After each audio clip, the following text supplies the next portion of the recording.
wah tembak langsung pintunya pintu anu mas, bukan papan, kayak bang pintu gilik, tembak, wor, adeknya masih tidur, Adi kena gua madi, katanya gitu kan, langsung adeknya kaget, langsung lari ke belakang, dia jalan kagak nemu, nggak pulang lagi, berarti si Jumadi mati, itu orang nggak mobil, sebelum sini, tangga saya belum Pertamina. Zaman itu benar. Nah itu periode 1945 sampai 1949. Nah selain itu nggak ada perang di kita. Gimana ada perang? Nih Pak, matinya itu. Perang periode itu. Perang. Dia ketembaknya apa di Tepak Serang apa di mana dia? Kongsaan itu lakinya nyatunim. Oh, nyatunim lakinya. Iya. Jadi lakinya nyatunim itu.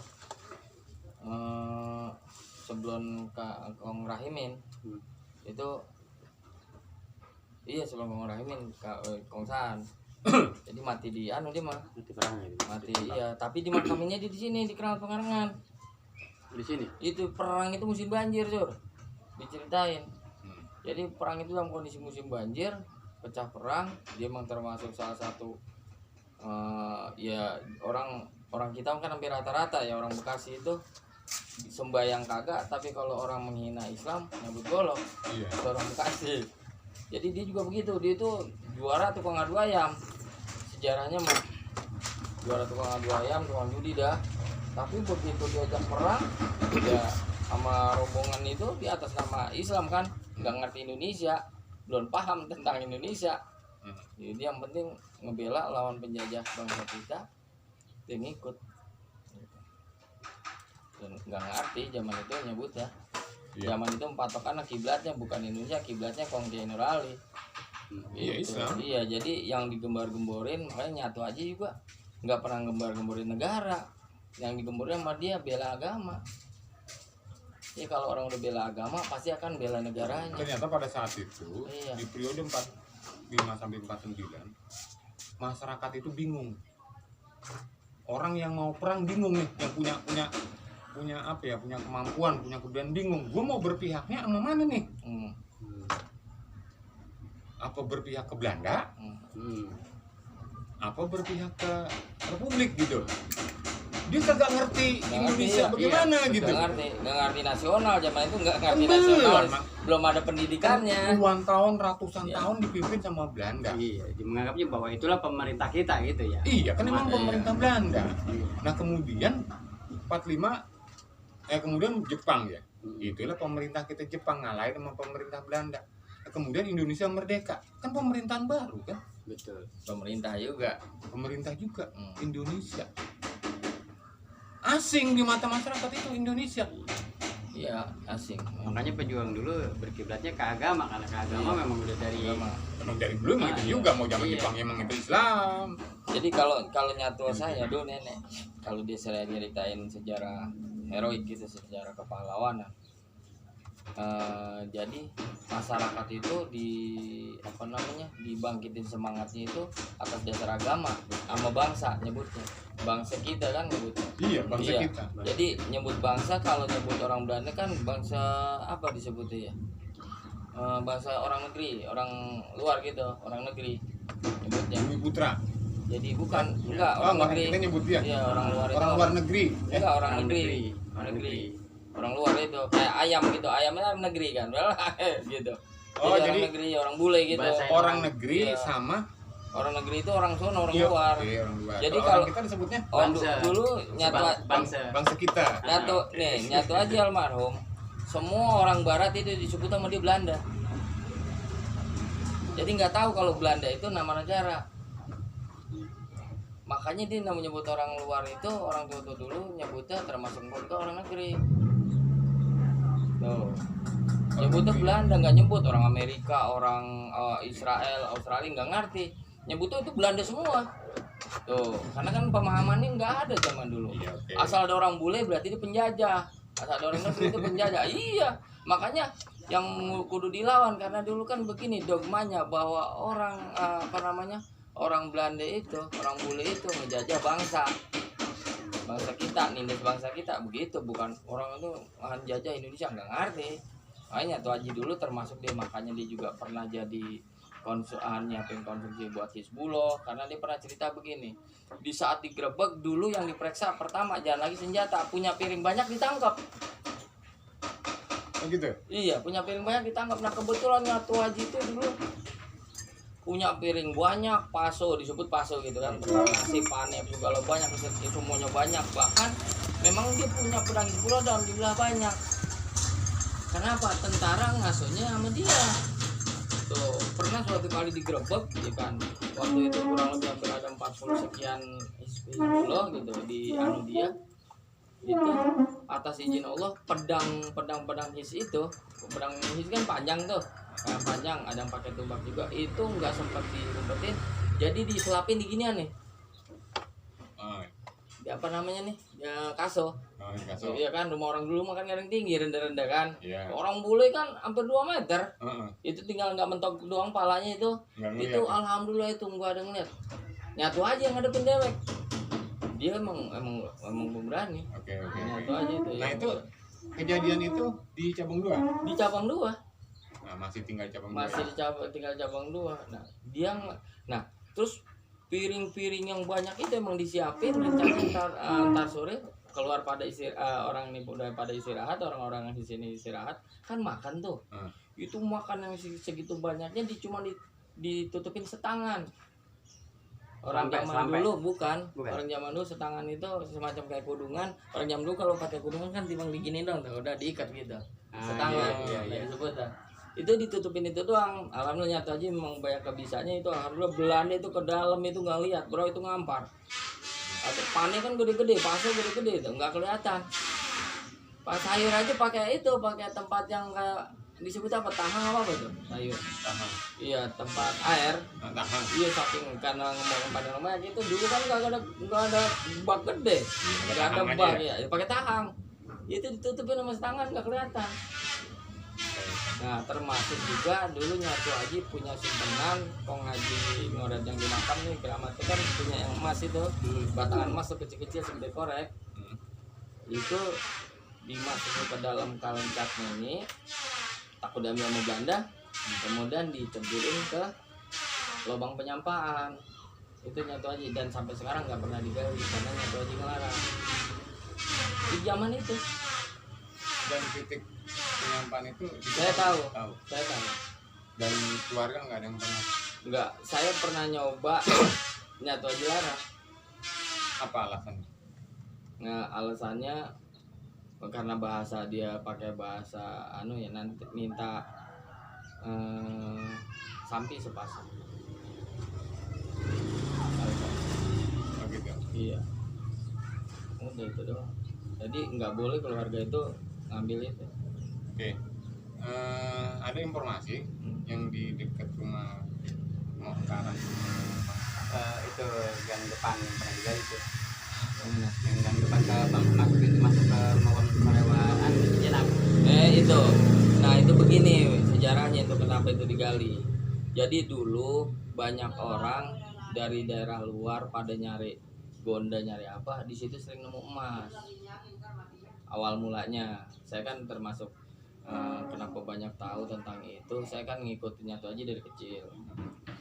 Jadi begitu tersiar banyak emas, banyak orang yang ngerti kegaiban dan sebagainya, ngetes dari jauh katanya emang di situ ada tempat emas.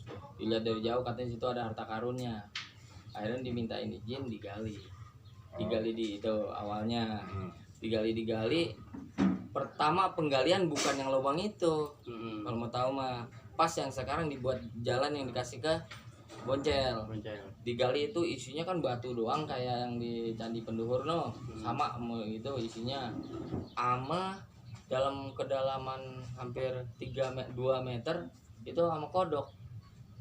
Jadi kodok itu ada di dalam batu gitu, di dalam citakan batu. Tapi dia ada sarangnya begini. Di dalamnya itu saya juga bingung kok kodok hidup di dalam batu. Maksudnya di batu di 2 meter. Enggak, maksudnya di batu di dalam kan batu kan disusun rapet tuh. Nah jadi di dalam susunan rapet itu ada sarang segede gini nih, Orang kodoknya emang saya yang ngambil, yang saya bakal main. Cuman ajaibnya itu, anehnya itu kodok kok hidup di dalam itu gitu. Nggak kemana-mana gitu. Dan dia hidup aja.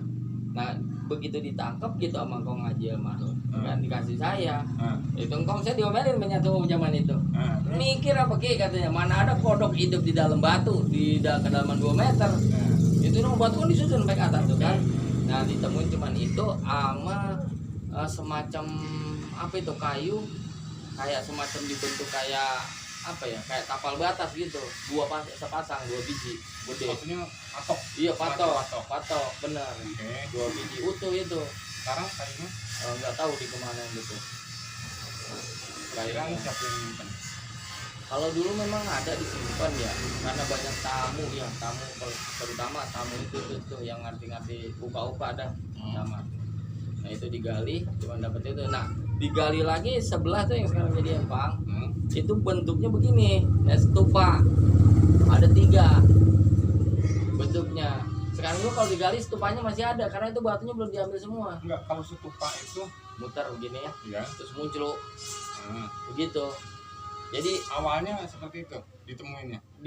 Pertama ditemuin kan tumpukan batu, tapi begitu dilebarin, ternyata tumpukan batu itu bentuknya begitu. Kayak Borobudur. Bukan segi 4 bukan? Enggak. Jadi iya segi 4 tersusun. Enggak. Bulat. Bentuknya kayak Borobudur aja begitu. Kayak Borobudur. Dibentuk itu mah. Orang saya ya ingat banget saya. Cuman yang gali itu udah meninggal. Oke. Nah, berarti ada 2 tempat ya. Yang digali 2 tempat. Tapi itu menurut pandangan saya di areal itu di bawahnya semua itu kayak komplek. Oke. Itu. Gini.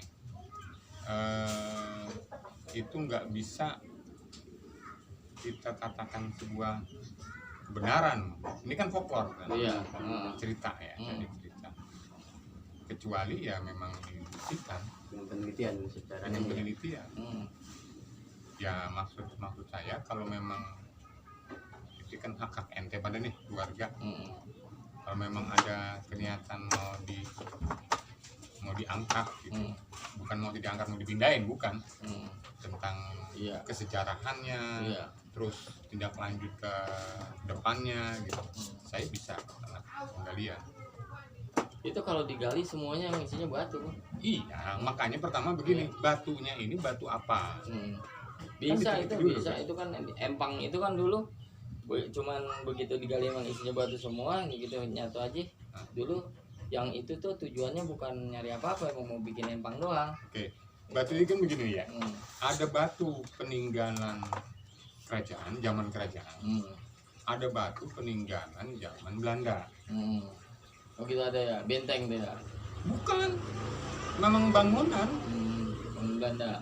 Jadi bangunan orang jamu, baik itu orang Belanda ataupun orang kita yang memang orang kaya, gitu kan, Cina dah gitu. Cina itu kan bangunannya ya dari batu. Nah tinggal batunya itu masuk kategori periode mana gitu ya. Batunya ini masuk periode mana, dari batu aja ntar kekenalan. Dari batu ya, dari batu kekenalan ini periode mana. Nah terus batu itu apa batu untuk kebutuhan rumah doang, gitu ya, atau memang untuk sebuah bangunan yang seperti candi, kan gitu. Nah terus candi juga kan ada candi kategori candi umum, ada juga candi keluarga, peribadatan. Nah kalau candi untuk keluarga itu lingkupnya kecil, bikinnya kecil dia, karena dia untuk peribadatan. Orang Hindu itu tuh depan rumah. Iya benar. Nah yang ditaruh di depan rumah buat orang-orang Hindu itu adalah pura-pura untuk keluarga. Kalau pura umum sih gede. Ya. Kalau ibarat kita mah ada musola keluarga lah. Kalau kata abang mah itu, iya kalau itu misalnya disamain sama jejak Tarumanegara nggak mungkin. Karena apa? Itu kependemnya cuma sekian meter. Dan abang rasa kalau Tarumanegara kan abad ke-7 sono ya, ini masih lautan mungkin. Lalu candi jiwa mana? Candi Jiwa malah muncul. Ya kan itu belum tentu juga itu si anu Tarumanegara. Udah itu mah. Udah.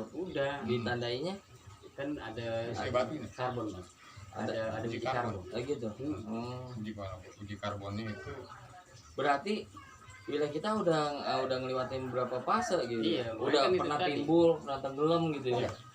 Gini, Hmm. kalau dalam kajian saya, Iya. sebelum tahun 535, 535, ini udah daratan, Iya. udah membentuk daratan, orang masih sedikit banget. Kemudian terbikinlah candi jiwa. Nah, terus termasuk menggali prasasti kali, normalisasi kali Bekasi, gitu. Candrabaga dan Gemati menggali. Nah, kemudian di 535 terjadi letusan gunung Krakatau, induknya, bukan anaknya, yang induknya. Dan itu merubah suhu dunia, dan merubah peradaban dunia. Karena jumlah tahunnya itu enggak banyak orang yang mati, terus suhu udara menjadi panas, mencairnya gunung es di benua, sehingga yang tadinya ini dihuni di wilayah utara, di sini di Jogja, termasuk di Gunung gitu, kemudian menjadi tenggelam lagi. Nah, ketenggelamnya itu kenapa dikatakan tenggelam? Dia teruruknya percandian yang di Jaya. Ya, terus nggak ada berita-berita pada zaman masa kerajaan Sunda wilayah ini dihuni, nggak ada cerita wilayah ini wilayah utara dihuni. Jadi ini membuktikan bahwa Peradaban sebelumnya berarti. sebelumnya banjir. Iya sebelumnya banjir, peradaban sebelum Udah banjir. ada, terus kan banjir sampai tahun 1521 barulah ada cerita lagi wilayah ini. Gitu, jadi ini pernah tenggelam. Nah, sekarang kalau kajian geologinya, kajian buminya nih,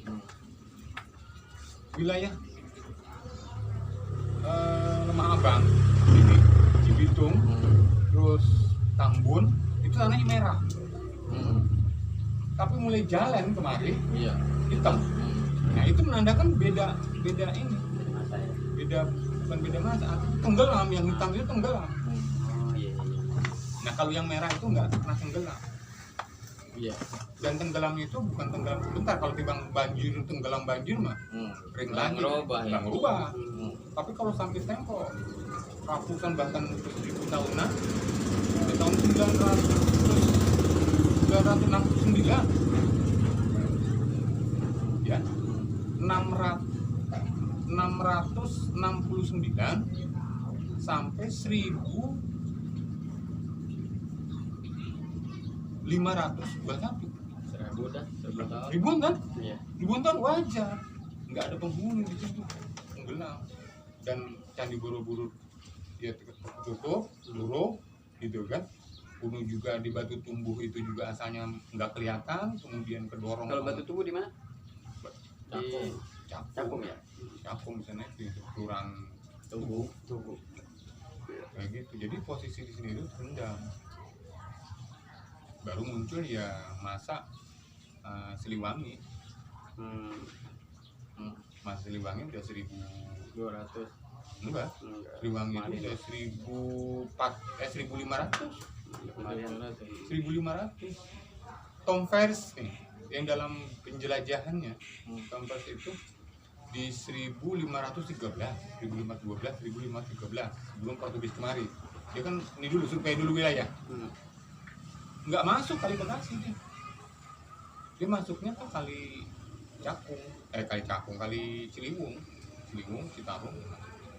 Terus dalam Bujangga Manik, dalam perjalanannya masa kerajaan Pajajaran, dia nggak lewat sini karena di sini nggak ada penghuni. Dia lewatnya Cilengsi, Cibarusa, Cipoe, nyebrang Kerawang ke sana. Itu menandakan belum ada penghuni lah. Ngapain ini belum ada penghuni jalan-jalan? Tapi lapar dia, mau makan apa? Hutan ya. Di hutan. Nah, itu tanda-tandanya. Jadi saya adalah meyakini sementara ini bahwa wilayah ini dulunya itu masih terendam. Ya soalnya kita di Ngarangan itu banyak sampah simping, kotor. Nah kalau itu belum beberapa kemungkinan bisa Itu periode kira-kira mungkin sekitar 300 tahun lalu itu bisa. masih laut. Soalnya kan itu belum Bukan laut, Ah, bukan. pinggir laut lah mungkin bisa jadi. Bukan. Jadi para nelayan ngambil barang dari sana, dikonsumsi. Itu apa? Keluarnya Ya, kulitnya dibuang. Itu. Jadi emang bang, kalau dalam sejarah itu, kalau yang ada sotok simping segala macam di wilayah daratan, sebetulnya bukan ke arah bawah dulu itu banyak sotok simping di situ, bukan. Jadi emang ada sisa-sisa. Kalau itu namanya keoken modinger ya namanya, sisa makan orang. Iya, sisa peradaban. Iya, sisa kehidupan. Gitu. Nggak usah jauh-jauh, karena kita ngeliat ke daerah Muara Kuntuman segala macam, karena diproduksi hasil laut ya, itu berserakan nggak? Kemarin ada apa namanya, tiram bertumpuk kayak gitu aja. Iya, dulu juga begitu. Iya, modelnya diambil isinya. Itu buat konsumsi. Kulitnya itu dibuang. Gitu aja. Tapi saya ada nemuin wilayah ya, saya pernah mendaki ke puncak Gunung Sawah, paling puncaknya bisa. Ya. Itu di puncaknya itu banyak kulit-kulit kehidupan laut. Iya, Itu tadi dibawa sama orang. Itu bisa membawa ke atasnya itu ya.